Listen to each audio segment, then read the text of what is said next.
That old bag, what's she gonna do make soup? They laughed at the 67-year-old nurse, standing in the snow, clutching a canvas kit no one believed in. Minutes later, their medic froze. The soldier's heart stopped. Panic took over. Then she stepped forward. No fancy tool, no noise, just her hands. 90 seconds later, he was breathing again. You won't believe who she really was. Before we begin, where are you listening from right now? Drop it in the comments. Welcome to Grateful Stories, where tales of compassion and kindness are told. Let's uncover what really happened. The storm rolled in without mercy. Wind howled through the pine trees outside Helen Carter's cabin, shaking the frost-covered window panes like an urgent knock. Inside, everything was still. The kettle hissed softly. A single lamp cast a pool of amber light across her worn wooden table. She sat with her hands wrapped around a chipped mug, steam rising in small spirals, her eyes fixed on the radio. It crackled once, then again. Rescue chopper down 6 aboard. Repeat. Emergency landing reported Granite Ridge. Extreme conditions. Response team mobilizing now. Helen didn't flinch. She reached for her coat. The old canvas bag tucked neatly by the door, where it had sat for years untouched, was already packed. She hadn't used that kit in a decade, but somehow she'd never moved it, never put it away. She slipped on her boots, slow but steady. Then she grabbed the radio mic. This is Helen Carter. I live by Ridge Trail 3 miles south of the crash site. I know that terrain. I can help. There was silence on the line. Then a younger voice crackled through, hesitating. Stand by. I'll notify the captain. She clicked the radio off. Outside, the snow had started falling sideways. Raven Creek wasn't the kind of town that showed up on maps unless you squinted hard. Tucked against the cold hollow mountains, it had 2 gas stations, 1 diner, and a ranger station built from steel and stone. Helen pushed open the heavy door to the station just after sunrise. Her breath steamed in the air. The warmth inside hit her like a wave. 5 figures in orange jackets stood around a table lit up by a large topographic map. She recognized one of them, Captain Daniel Rhodes, clean-cut, ex-National Guard. Nice kid, thought fast, but still green in the ways that mattered. He looked up and blinked. Helen, what are you doing here? She didn't waste time. You've got a chopper down on Granite Ridge, she said calmly. I trained rescue protocols there in '89. I know every path, every blind spot. I'm a combat medic. I can help. Rhodes offered a tight smile. It didn't quite reach his eyes. We appreciate that, ma'am, but this is a pretty technical op. The team's already assembled. Denver General sending in trauma doctors, advanced equipment, full kit. Helen didn't blink. There are 6 people up there. If they're injured, time matters more than gear. A sharp laugh broke the air. Ryan Mitchell, tall, mid-20s, paramedic badge on his shoulder, leaned against the counter with arms crossed. No offense, but it's going to be a brutal climb. This terrain eats rookies for breakfast. We need people who can handle exposure, high altitude. No disrespect, but his eyes drifted to her gray hair, then to the creases on her hands. Retirement age isn't exactly ideal for this kind of thing. From behind him, another voice chimed in. Emily Tran, fresh-faced and nervously flipping a trauma manual in her hand, smiled politely, almost apologetically. Thank you for volunteering, Mrs. Carter, but we're using protocols from the latest training modules. We've got telemetry, satellite comms, cold weather IV systems. We'll be okay. Helen didn't argue. She'd seen this before: bright eyes and fast tongues and complete confidence in untested systems. Captain Rhodes rubbed his jaw. Honestly, we're short 3 members. Flu's hit half the unit. If you're okay riding along, strictly as an observer, I can't say no. She nodded once. I brought my own gear. Ryan chuckled under his breath. What? Like a first aid kit from the '70s, Helen didn't respond. She just adjusted the strap on her canvas bag and followed them out into the snow. The chopper ride was short, bumpy, loud. Helen sat in the rear seat, squeezed between packs of medical supplies she recognized but no longer trusted. She looked out the window. Below them, the cold, hollow mountains stretched wide and wild. White snow, jagged rock, windswept ledges, and somewhere in all that 6 people waiting for someone to come. Ryan and Emily talked fast across their headsets, swapping terms and acronyms. Dr. Eric Voss, mid-30s, with a tight jaw and high-altitude training, was barking orders into his tablet, syncing vitals with base camp. Not one of them looked at her, not once. As the rescue team unloaded, wind ripping through the granite pass, Helen stepped out into a world she knew like the back of her hand. The crash site was chaos. The helicopter had twisted on impact, its tail severed, rotors scattered like bones across the slope. The scent of fuel cut through the air, sharp and dangerous. Shouts rose above the wind. "Over here, we've got one trapped." A young man in camo lay half buried beneath the side panel. Blood had soaked through his jacket and was melting into the snow beneath him. His lips were pale, hands trembling. Nathan Cooper, 24, Army leave, wrong place, wrong time. Ryan was already crouched by his side, gloves fumbling with the thermal blanket. Emily unpacked a sterile kit but couldn't get the packaging open in the cold. Dr. Voss stumbled, knees buckling from the altitude. He tried to lift a pulse reader and dropped it into the snow. I need oxygen," he muttered, blinking hard. "Can't see straight." Samantha Blake, the other nurse, stood back, silent. She looked at Helen once, then looked away. Helen crouched a few feet away, watching, listening. She counted Cooper's breaths, too shallow. She saw his eyelids flutter, too slow. Then the tremors started, full-body convulsions. His lips turned blue. "He's coding," Emily screamed. "What do we do? What do we do?" No one answered. No one moved. Not even the doctor. And in that frozen moment, Helen Carter stood. She moved slowly, deliberately. "Step back," she said quietly. "Give me room." Ryan turned toward her, eyes wide. "Wait, what are you doing? You're not on this op?" Helen didn't respond. She unbuckled her canvas bag and opened it on the snow. Inside, cloth-wrapped instruments older than most of the team. Immaculate, sharp, familiar. She slid on her gloves. His blood pressure's crashing. "I need to get an IV in or you'll lose him before you can even load the stretcher." Emily hesitated, eyes darting between Helen's face and the trembling body of the young soldier. "He's already going." "Ma'am," she whispered. Helen's voice was calm. "Not yet. He isn't." And with that, she knelt beside the dying man, hands steady as stone. Helen's fingers moved with quiet certainty. She slipped the IV needle in cleanly, almost without effort. Her other hand found Cooper's wrist, feeling for the faintest sign of a returning pulse. Just seconds earlier, the young soldier had been slipping away. Now, his body began to respond.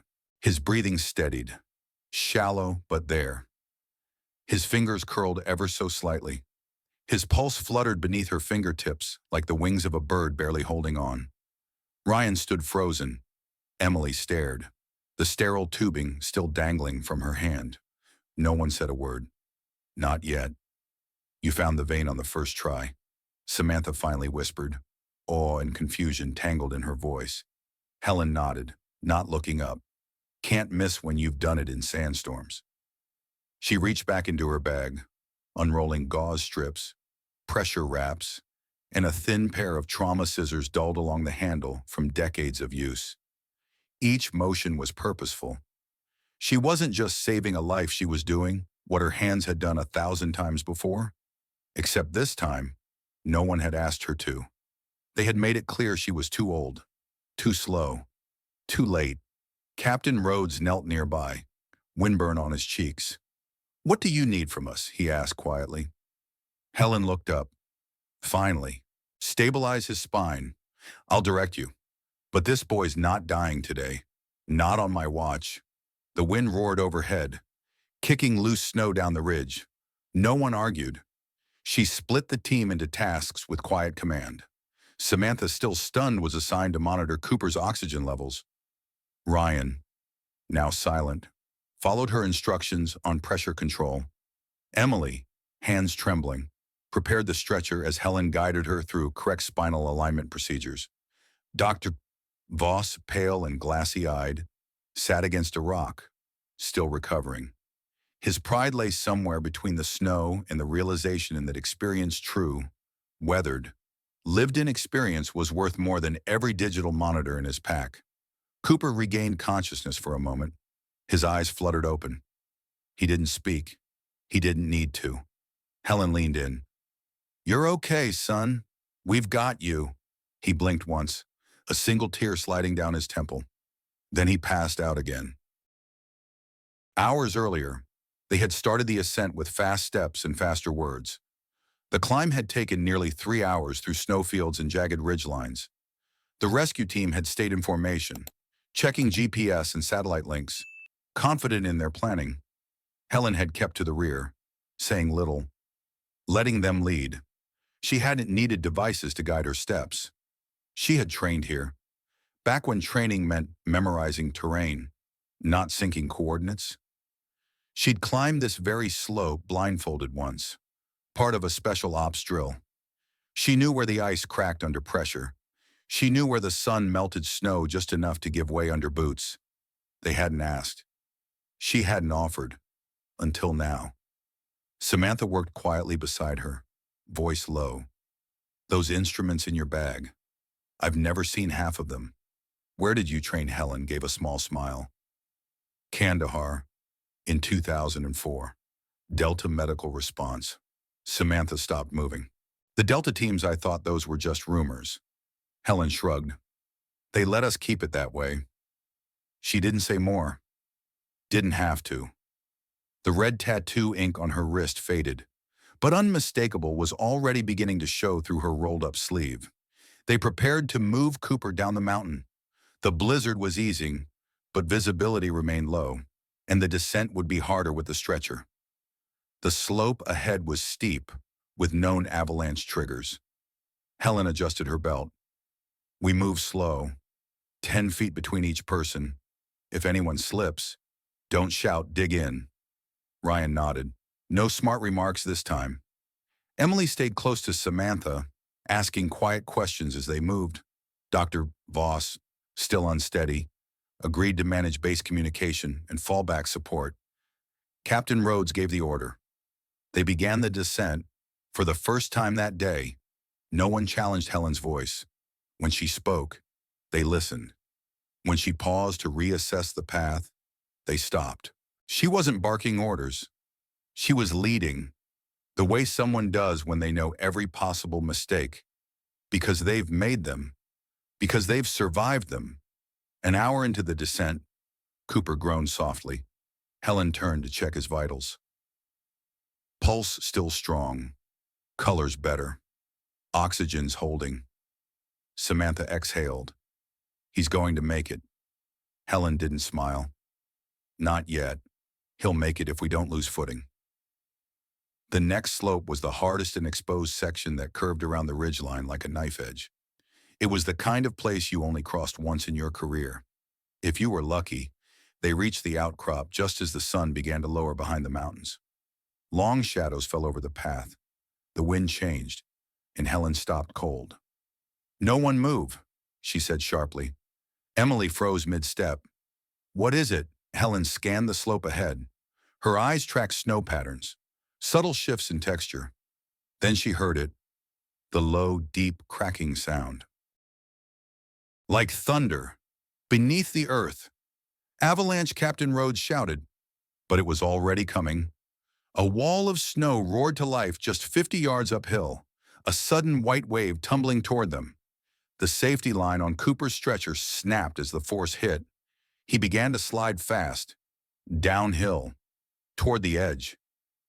No, Ryan lunged. Too late. Helen didn't hesitate. She dove forward, unclipping her belt mid-run and hooking it into an ice spike on her harness. Then she threw herself downhill. No rope, no backup, just instinct, just years of muscle memory kicking in, taking over where thought would slow her down. The stretcher kept sliding.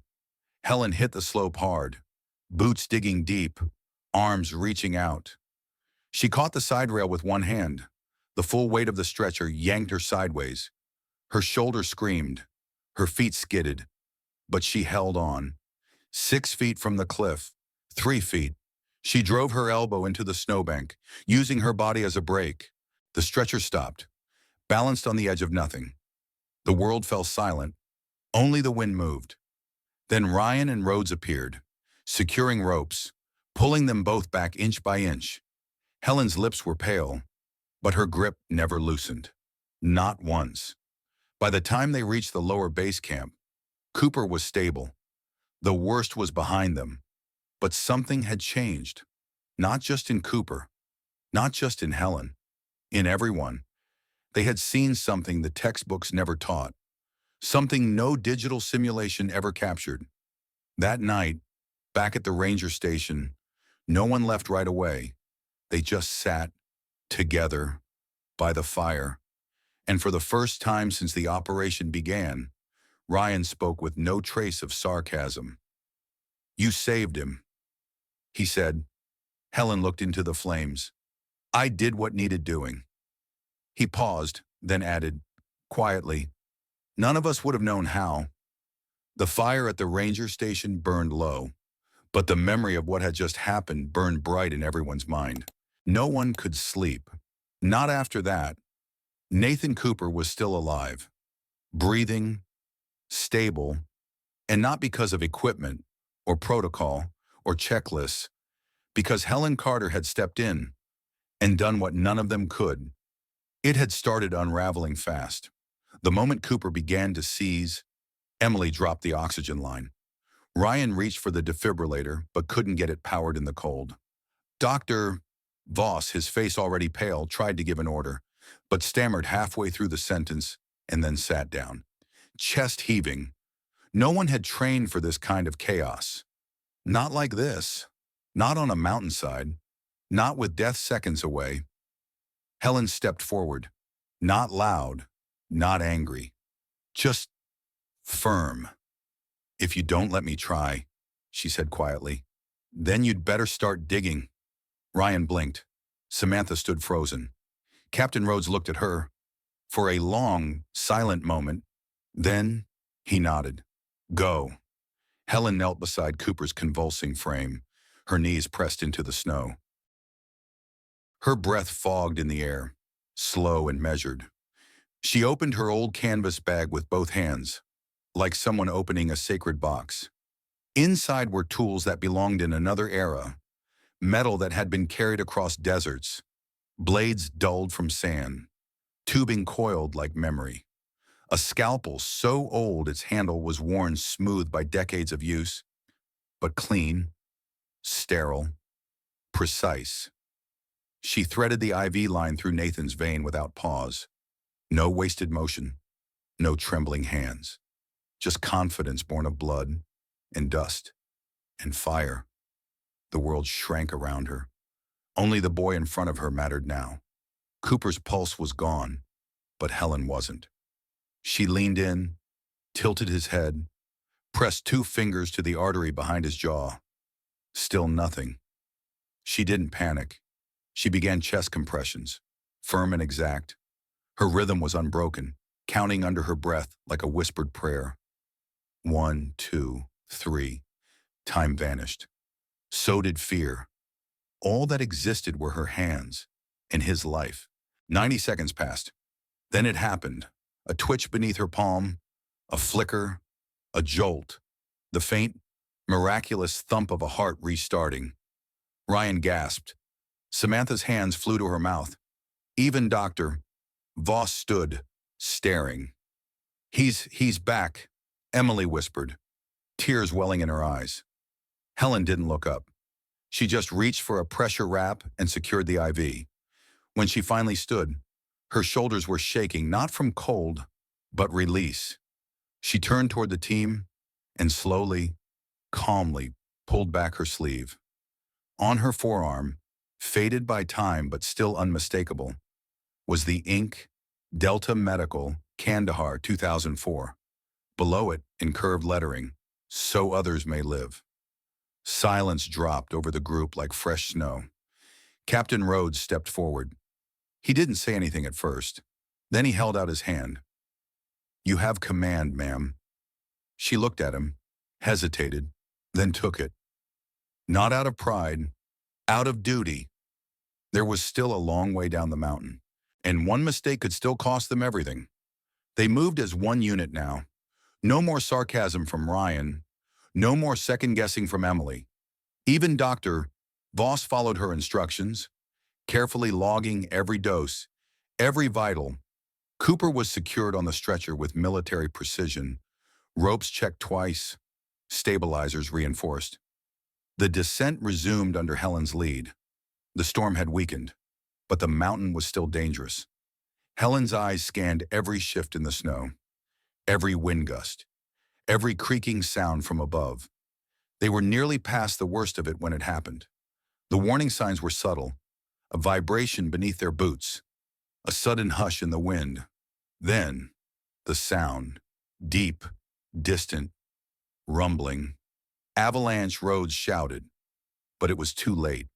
Snow exploded from the ridge above like a living creature. A wave of white fury roared down the slope, faster than anything man could outrun. And then came the snap. The main rope securing Cooper's stretcher broke clean through. He was sliding, fast, toward the edge. Ryan lunged, shouting, "No," but he was too far. Samantha screamed. Emily stumbled backward. And Helen moved, without hesitation, without thinking, just instinct. She dropped her pack, unclipped her own belt, hooked the carabiner into a nearby anchor post, and dove. Her boots hit the ice. Her body dropped low. Snow tore at her coat as she slid, but her eyes were locked on the stretcher. It spun once, flipped sideways, and kept moving. She caught it just 10 feet from the cliff. One hand gripped the metal bar, the other clawed into the snow. The full weight of the stretcher yanked her arm hard, pain slicing through her shoulder. But she held. Her body became the anchor. Her legs dug in, boots buried in ice, mouth clenched shut. She didn't scream. She just endured. The others scrambled down behind her. Ryan reached her first, tying a new line to the stretcher's rail, then Rhodes, then Samantha. Together, they pulled the stretcher back from the edge. Then Helen. They helped her up, but she didn't speak. She just winced, rolling her left shoulder once, quietly checking for dislocation. It was swollen, likely torn, but she didn't complain. Just asked, "Is he still breathing?" Samantha checked. "Yes, holding steady." Helen nodded, then looked up the slope. "We keep moving."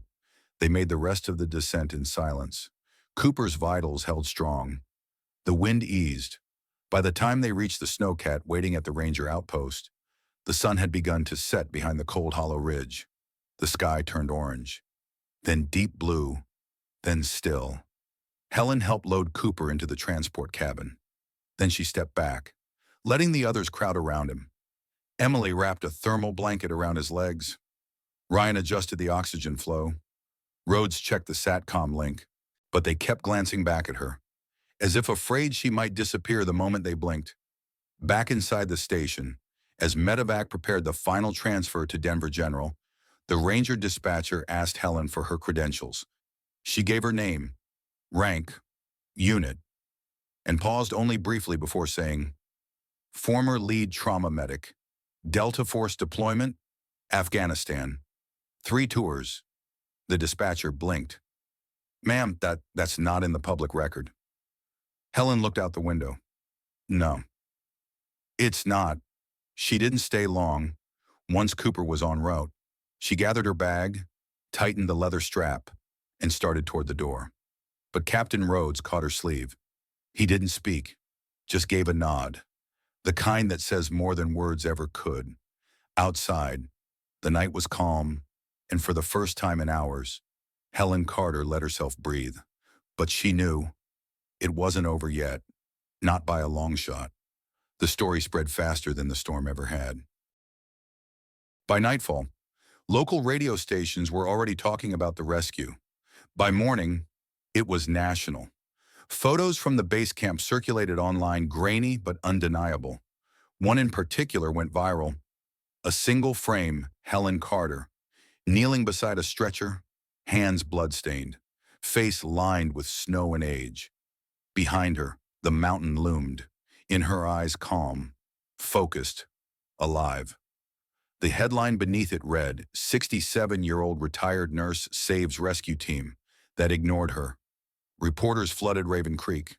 News vans parked outside the ranger station. Journalists with slick jackets asked where they could find the mountain medic. Helen didn't answer the door. She didn't need to. Down in Denver, Nathan Cooper opened his eyes 3 days after the rescue.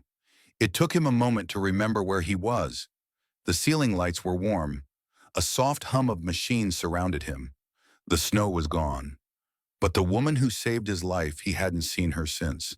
He asked for her with the first full sentence he could form. "Can I see Helen?" The doctors nodded. They'd been waiting for that moment too. When Helen stepped into the hospital room, she didn't say a word. Nathan tried to sit up but winced. She raised a hand gently. "Don't. Just breathe." He looked at her, eyes wet, throat tight. "Thank you," he whispered, "for not giving up when everyone else already had." Helen pulled up a chair and sat beside his bed. She didn't smile, but her voice softened. "I wasn't about to let a kid die in the snow," she said. "Not this time." He didn't ask what she meant. He didn't need to. 2 days later, a letter arrived by courier. It bore the seal of the U.S. Military Medical Academy at Fort Sam Houston. Inside, an invitation. They wanted Helen to return, not as a field medic, but as an instructor, to build a new training module, one grounded not in theory, but in combat-proven instinct. They called it Tactical First Aid Real Conditions, Real Time. She read it once, then folded the letter carefully and placed it beside her tea. The next morning, she sent back a handwritten reply. "Yes, someone needs to teach them what the textbooks never will." A week passed, then another. And one morning, Helen heard tires crunching on the gravel outside her cabin. She opened the door to find the entire rescue team standing there. Captain Rhodes, Ryan, Samantha, Emily, even Dr. Voss, still limping slightly but looking clearer than he had before. They didn't speak at first, just carried something between them. A wooden sign, hand-carved, sanded smooth, stained the color of mountain pine. They propped it up against the front porch railing. On it, burned deep into the grain, were the words "Carter's Way," where courage and wisdom save what others can't. No ceremony, no speeches, just the cold wind, the soft creak of boots, and a silence filled with respect. Helen stood there, hands in her coat pockets, looking at the sign for a long time. Then she gave a small nod. "Put it by the trailhead," she said. "Let the mountain decide who sees it." They did, with their own hands, and not one of them forgot what that gesture meant. Hikers started stopping by. Climbers, too. Even medical students from out of state. They'd seen the video clip shared over 1 million times. The one where Helen, in a red storm jacket, dug her boots into the ice and caught the stretcher before it slid off the ridge. No dramatic music, no narration, just stillness, grit, and a life saved because someone refused to let go. Soon, laminated maps began listing a new landmark near the summit, Carter's Way overlook, marked with a star, not for its view, but for the woman who turned failure into leadership and fear into purpose. Back in Raven Creek, life returned to normal. Almost. Helen still lived in her small cabin near the ranger station, still rose before sunrise, still brewed strong coffee and read the morning forecast. The canvas medical bag sat exactly where it always had by the door, within reach. Its stitches were more frayed now, but the tools inside ready, just like her. The local hardware store offered to install a new heater. She declined. The church offered to feature her in their newsletter. She declined that too. But when a young EMT named Clara knocked on her door one Friday morning, asking to just sit and learn, Helen made tea and cleared a space at the table. People asked her why she didn't take the fame, why she didn't sign the book deals, why she didn't give TED Talks or tour with veteran groups. She always gave the same answer. Because saving someone's life isn't about being seen, it's about being there. That winter, the mountain was quiet. No avalanches, no crashes, just snow and pine and sky and one old woman still tending to her tools, still listening to the wind, still waiting, just in case. One night, the national news ran a short segment, a tribute piece. It showed photos of the rescue over soft piano music. No narration, just a single caption. Not all heroes wear medals. Some wear canvas. It cut to a slow-motion replay of Helen catching the stretcher. Boots planted, body twisted, hands clenched around the rail, holding on, holding everything. Back at the cabin, Helen watched from her armchair. The fire crackled low beside her. Outside, snow began to fall again, gentle this time. She stood, slowly, and walked to the window. Steam rose from the kettle. She poured 2 cups and left one on the table, just in case someone showed up, needing warmth, needing help, needing to not be alone. Because some people never really retire. They just wait quietly until the world remembers what it's forgotten. That courage doesn't age. Wisdom doesn't fade. And when everything else fails, there are still hands, worn and steady, ready to catch you before you fall.